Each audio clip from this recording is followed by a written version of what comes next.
So much for being here with us. Please take it away, my friend. Thank you, Sean. I am thrilled to be here.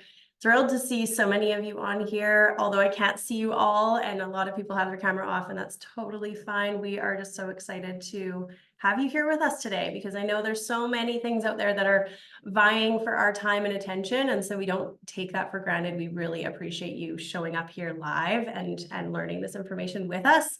And I have to express a ton of gratitude to you, Sean, because I certainly would not be here. I certainly would not have a clue about any of these strategies or be using them ourselves or be teaching other people and helping other people if it wasn't for you and Heidi and the sit down that we had a few years ago during a weird time. And also I'll say a little bit more about that in my story briefly before I dive into the content, which we want to get to as soon as possible. Want to also just give some gratitude to Jen, who's supporting us in the back end, letting people in the waiting room. And then we also have an incredible team of licensed agents, advisors that are a part of this organization that many of them are on the screen. They will be in the chat helping out, and the QR code at the end. Just make sure that you make a note of who you heard about this from, because it certainly may not have been Sean or myself. It may have been one of the other amazing people that we work with. So we want to make sure that we get to follow up with you through the right connection point. So quick story, just kind of as how I got here and why this information is particularly relevant and important, and why I have such a passion for sharing it. So about 3-4 years ago in 2020, I got pregnant, had my first child, and my husband and I were quite blessed at the time, successful business owners, and he'd been in business for over 10 years in Victoria, an incorporated business owner. And we were in a situation where I was able to, take a maternity leave and be there with our son as he was a baby. But there was a few things that were going on for us. And I had my radar up because I wanted to learn about ways that we could do better with our money. So we're very blessed to be in a situation where we had, good cash flow coming into our household. We had, lots of personal cash savings. And then we also had cash inside of our incorporated business that we didn't really know what to do with. Because as a business owner, after you sort of pay yourself, you pay all your bills, you pay yourself. And if there's money left over, it's kind of like, okay, that's a great situation to be in, but like, now what do we do with that? And we really didn't know what to do with that. So we were lucky. I had my radar up, and I learned about an educational opportunity. I think it was 2021, and got on there, and Sean and Heidi were sharing about these strategies. And it was a light bulb moment for me. I was like, okay, I'm ready. This is it. This is the information that we need to really take our finances to the next level. So I got so excited about what I learned that not only did we get the strategies set up ourselves, like immediately, but we also, I also jumped into our licensing and mentorship program because I wanted to really understand it on a deeper level, but also be able to help other people. So I am going to share my screen. Just wanted to give you that little bit of a backstory, and have had just so much fun over the past 3-4 years getting into conversations with lots of different people. Primarily, we support a lot of families, new parents, people like that, but we also support a ton of business owners. So in the chat, I'm actually just really curious, how many people on this phone call right now, this Zoom call, are business owners? You would describe yourself as self-employed, an entrepreneur, a business owner. Maybe drop a 1 in the chat, or a yes, or a whatever, something like that, to let us know how many people. I'm curious. I suspect that a lot of people in here are business owners, and there may be even some of you who are already at the point in your business that you're incorporated. So if you're incorporated, drop that in the chat. Maybe give us like a 2 if you're incorporated, because we're going to touch on a few key strategies related to both of those things. And then, like Sean mentioned, the strategy that we're going to share with you today, the infinite banking strategy, it is just that. It's a strategy. It isn't a product. It isn't a thing that we're here to sell you. It's really just a way that you can utilize the money that you're earning, a way that you can be a bit more strategic with where you put that money and how you use it and how you access it. And so we're going to talk about the strategy. And like Sean said, it's may or may not be the right strategy for you at this moment in time. We always want to make sure that when we give any kind of recommendations or suggestions to people that we know more about your personal individual situation. So this is intended for education purposes. It's just intended to give you an overview. Okay, so infinite banking, how many people have heard this term or seen it in the internet, on social media? There's a lot of people talking about it right now, and there's a reason for that. There's a lot of people that are feeling a bit frustrated with some of our financial systems, with perhaps some of the big banks and how they treat the money that we put into them. And so a lot of people are looking for ways to take more control, more ownership over the financial functions that we need in our lives and in our businesses. So we're going to cover the ins and outs of this strategy, and then we encourage you to go deeper on, in a more of a one-on-one setting. So there are 4 key taxable events that happen that we can specifically address with this strategy. And how many people in here are interested in maybe just definitely not paying more tax than you're currently paying, and perhaps even paying less tax than you're currently paying? Does everyone feel like they pay enough taxes? I think that's a general consensus. Yeah, that's kind of where we're at too, right? It's like, okay, I like roads, I like hospitals. I'm very grateful that we have all these things, but it gets to a point where you kind of feel like a lot of the money's going there, right? So one of the big advantages to the infinite banking strategy is that we can help to mitigate 4 significant taxable events that happen with our money. Okay, so we're all earning money, and when we earn money, we're taxed on it. It doesn't matter if you're an employee, you're self-employed, you're an incorporated business owner, there is going to be tax on the money that you earn. There's also going to be tax on your money as it grows, depending on where you put your money, right? So whether you're investing in stock market investments, you're investing in real estate, you're investing in registered accounts, things like that, depending on the type of account or the place where you put that money to invest it, it often is taxed while it's growing or when you experience, growth, capital gains, things like that. We also have a tax that often occurs when we access our money. So you may not be taxed on the growth inside of, for example, your RRSP, but when you go to withdraw that money and use that money, it is taxed. So sometimes we're taxed while it's growing, sometimes we're taxed when we pull it out. And one more time, even if we feel like we've paid enough at this point, we do also experience taxation when we pass away. And during the process of our estate transferring, there are going to be various different types of taxation that occur depending on how you have things structured. So the number one benefit, or the number one reason why people can get really excited about this strategy, is to minimize taxation. The second reason why we get really excited about this strategy is that this allows us to not only grow our money, grow our wealth in a tax sheltered environment, but it also allows us to simultaneously access that money. And that means that you can really get your money working in multiple places at the same time, this is really kind of the only way in which we can do this. So under this strategy, when you're utilizing, we're going to get into the details of it. When you're utilizing it, you can put money somewhere and then you can still access that money to do other things with. So this is through the power of borrowing or leveraging the value. And this is a unique type of borrowing. This is not just your average go to the bank, get a loan situation. This is, a guaranteed ability to borrow. This is a guaranteed, no qualification required to borrow.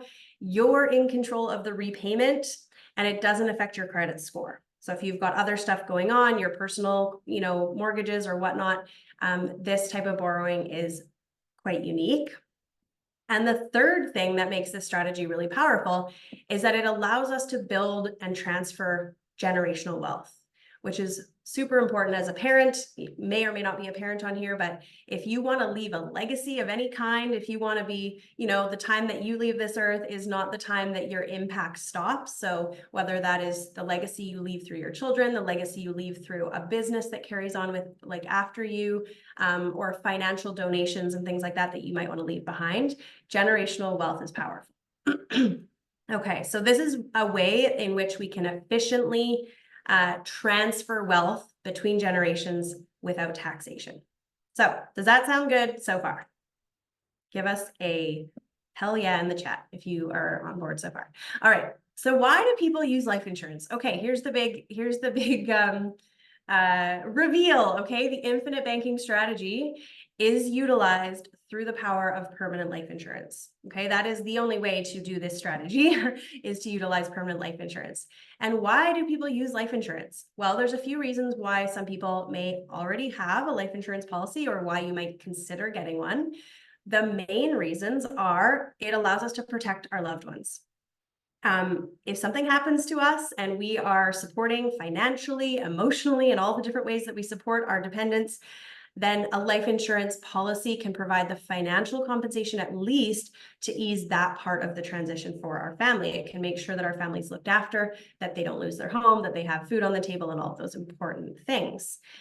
We can also, of course, utilize life insurance for that generational wealth. We can make sure that there is a legacy left behind after we go, and especially for those that have successful, profitable businesses, you're building a real estate portfolio, you're building wealth. How do we get that wealth into the hands of the next generation with the least taxation possible? We utilize life insurance. It really is the easiest, most efficient way to do that. Another reason why people use life insurance, which I would say that the common person maybe doesn't know that this is possible, doesn't think of it in this way, but we can actually use life insurance as part of a retirement plan, which means that we can build up a cash value, we can build up the value inside of our policies, and then we can tap into that as the policy owner before we pass away. We can actually access the money before we pass away, which is a powerful retirement plan for many business owners. We'll get into more specifics. And of course, avoiding taxation in the process of both growing your wealth and transferring your wealth. All right, so let's get into the nuts and bolts of this. Now, when we talk about life insurance, there's two main kinds, okay? Not all life insurance is created equal, and it's super important to understand the differences and why we utilize both for different purposes. So term life insurance is going to be a temporary coverage. Usually it is a 10-year, a 20-year, maybe even a 30-year term, but it is only covering you for that period of time, which means that the vast majority of those policies don't ever pay out. I think it's up in maybe like the 90% range of those policies just not paying out because thankfully, luckily, most people don't pass away during that time. Now, so it's definitely a temporary coverage. It does tend to be more affordable, which is the benefit to it, and which is the reason why a lot of people utilize it. And it does usually carry an option to renew or convert the coverage, which means that you can extend that coverage for longer. But when you renew a term insurance, it's often much more expensive because you're older when you renew it. And so you're going to see a huge jump up in your premium cost. Permanent insurance is quite different. It is a permanent death benefit. So you have this policy for life. It will pay out no matter how long you live. And the main feature of a permanent life insurance policy is that there's a cash value inside of it. And that means that we can utilize that cash value in different ways. It does create that generational wealth because we know for sure, as long as we keep that policy in force and active, it is going to pay out to our beneficiaries. The best analogy that we use in our team all the time to help people understand the difference between these is thinking about renting versus owning. So if you live in a house, which I'm guessing most of us do, we're either renting or owning. If you are renting, you pay your rent every month, you have a roof over your head, but that money is gone. You're not ever going to see that money again because it's just gone to your landlord. That is like term insurance. Term life insurance, you pay your premium, it goes to the insurance company, it's gone, you don't ever see that money again. The other side of that, the flip side, the permanent insurance is like owning your home. So if you own your primary residence, you're paying a mortgage every month. A portion of that mortgage is going to interest to your lender, and then the rest is going to principal. And that's actually allowing you to build equity in your home. And it's the exact same thing with permanent life insurance. You can think of it as an asset that you are building equity in, and a portion of the money that you're putting into that policy is going to the insurance company, and a portion is going into your equity. It's going into the cash value of the policy. So super important to understand the difference. and to know that they both serve an important purpose. And a lot of times we utilize both in our strategies for people because we want to make sure that they have enough coverage, they have the protection, but we also want to make sure that they have that permanent, that benefit that is going to be with them their entire life, the cash value, and all of the different advantages to permanent life insurance. All right, so hopefully that's pretty clear. Now we're going to go a little deeper into permanent. This is where the infinite banking strategy comes into play, okay? A term life insurance policy doesn't give you any tax sheltering. It doesn't give you any, aside from that, the death benefit is not taxable.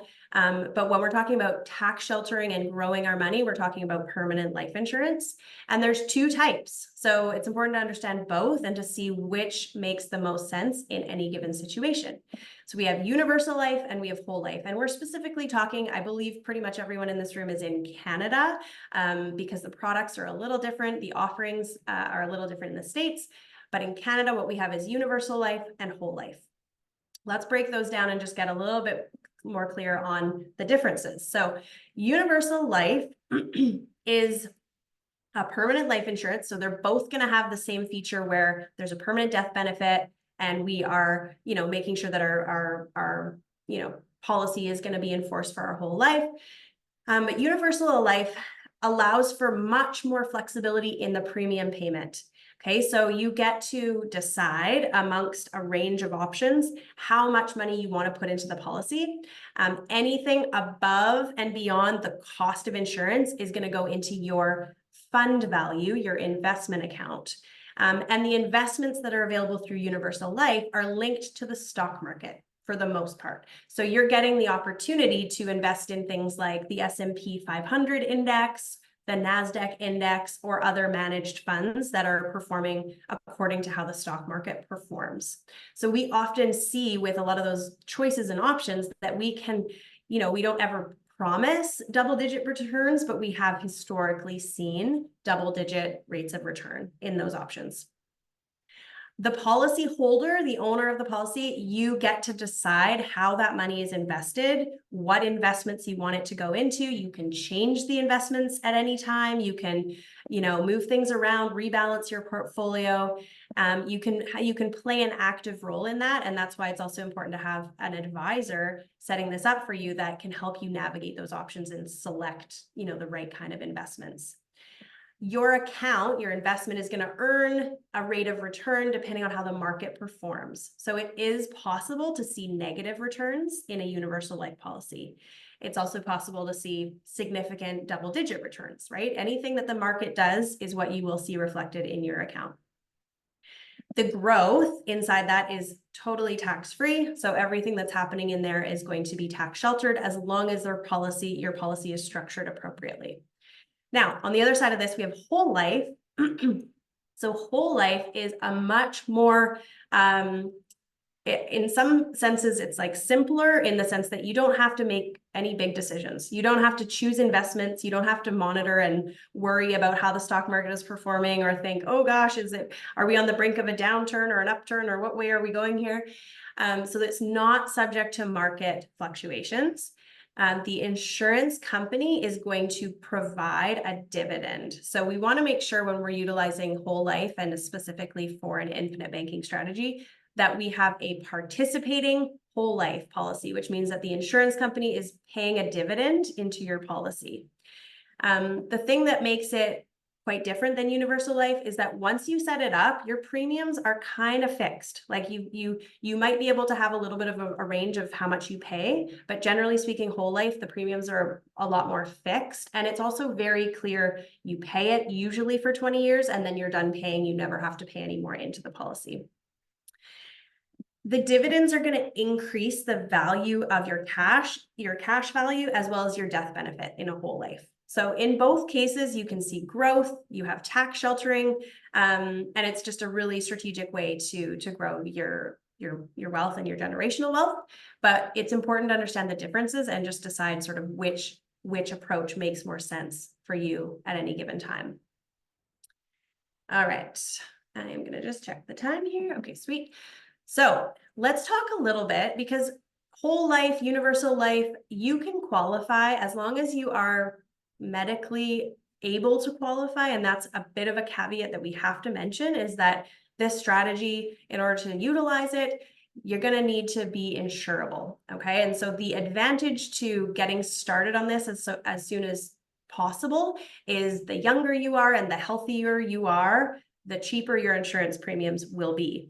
And so we can never promise this. It's not a guarantee to be able to use the strategy. It is something that is a privilege to own, and that's based upon someone's ability to medically qualify for the insurance.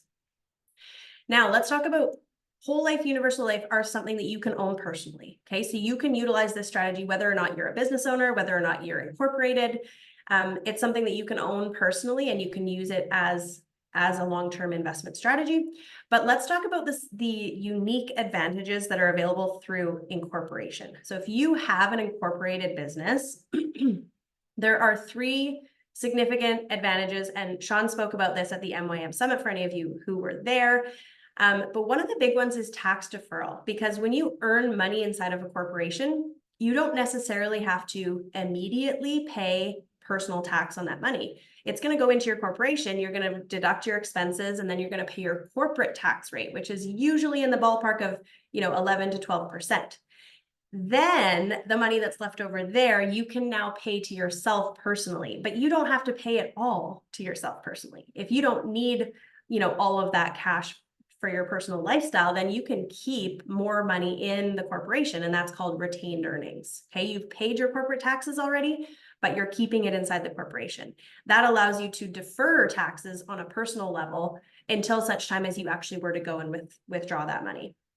It also allows you to split income between shareholders. Often spouses, like a husband and wife team, will both be shareholders in the corporation, and then you can split the income between them and pay them in dividends, right? And there's a lot of power to paying yourself in dividends, especially we're not going to get into the nitty gritty, but you can potentially avoid contributing into the Canada Pension Plan and utilizing those funds elsewhere to invest for your own retirement.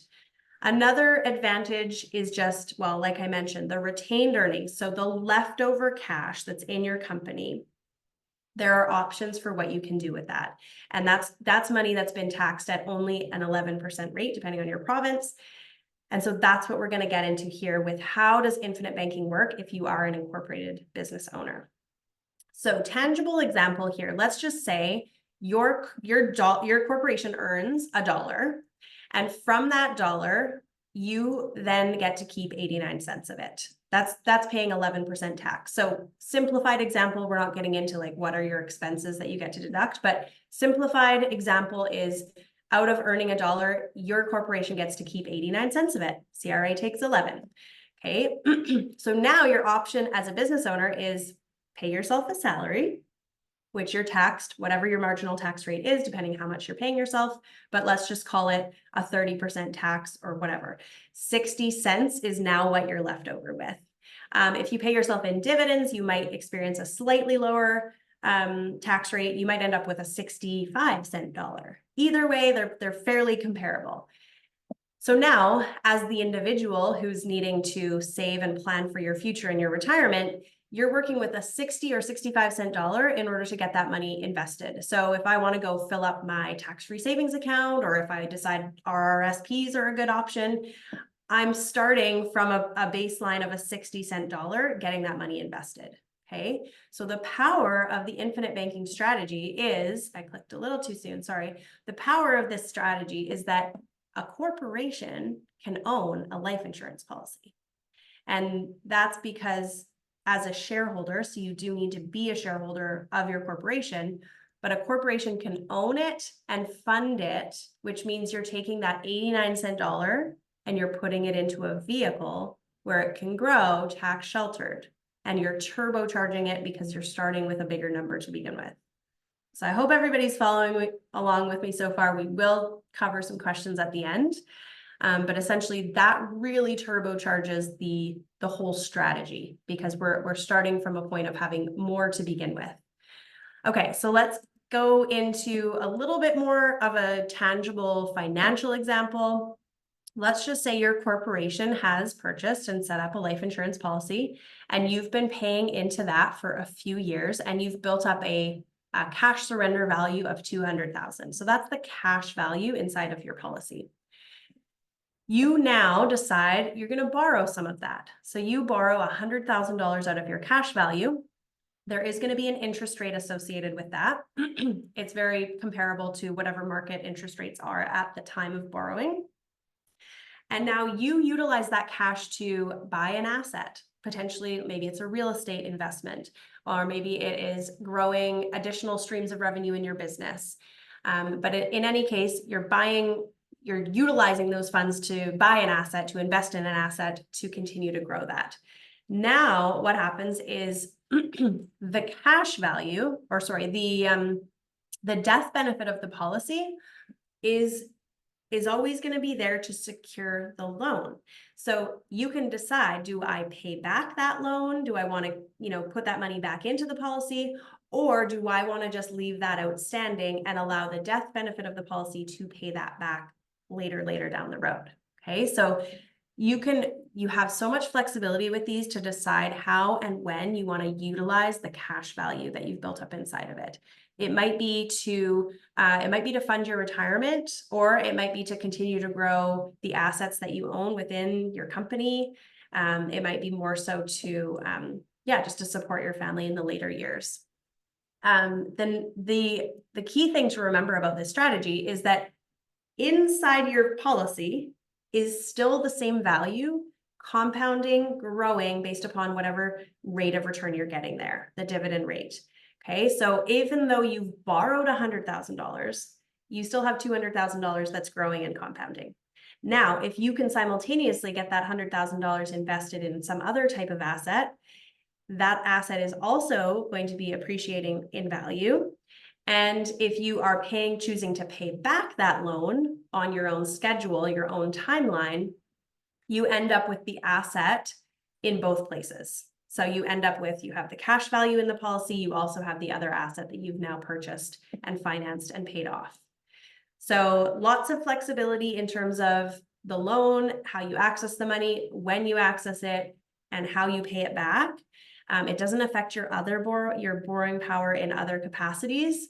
The interest, if you do this all within a corporation, is tax deductible. So that's another benefit. And then once the loan is paid back, you have that dollar earning rate of return or appreciating in value for you in two different places.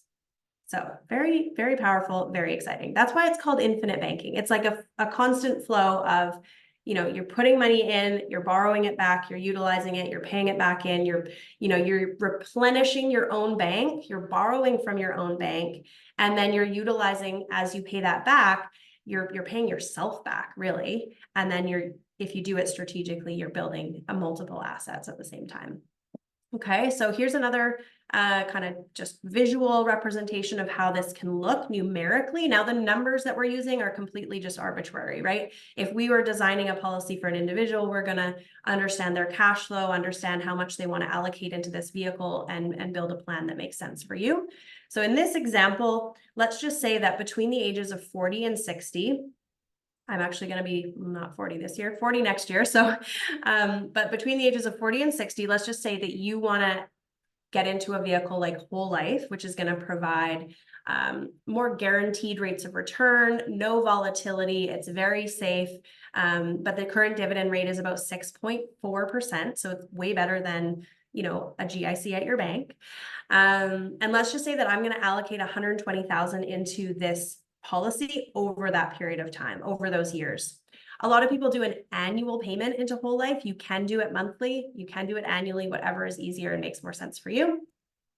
Now, at age 60, what we have here is the red is what you have put in, so the cash you've put into the policy. The green is the cash surrender value. So that's actually the cash value that you have access to inside the policy. And so that's higher, obviously, because you've gotten a dividend, you've gotten growth inside. So the money that you've put in has grown. So at 60 years old, or the 20-year mark, you've got a cash value of approximately 170,000. And that is going to continue to increase over time, even though you're not putting any more money in. Okay, so you've stopped contributing, but it's continuing to grow. So at age 70, this is projected to be about 300,000. At age 90, about 835,000. And then the feature of the life insurance is that you're always also going to have a death benefit, and the death benefit is always significantly higher. So the death benefit at age 60 is 400,000, at age 70, 500,000. And my Zoom thing's in the way here, but at 90 years old, the death benefit is $1 million. So you have turned an investment of $120,000 into $1 million plus in generational wealth that you're transferring. But simultaneously, along those years, you can access that money if and when you want to continue to grow your wealth or do whatever you need to do. If you end up borrowing from that cash value for your retirement, if you decide to utilize that cash value through those later years, the death benefit is simply going to pay off any loans that are outstanding, and whatever's left over will go to your beneficiary. There's always going to be something left over because you can only ever borrow from your cash value. So the death benefit's always going to be higher than the cash value. The death benefit will always be able to pay back the loans and provide something additional for whoever you leave behind. So I hope that's a little bit helpful to conceptualize the numbers and just to get a bit of a grasp. I know it's a lot to take in. If you're brand new to the strategy, you're probably like, oh God, I feel like I'm drinking out of a fire hydrant right now. But that's at least giving you an introduction. And I'm going to pass it back to Sean to add a few more of his 2 cents on why this is important and where we're headed. And then we'll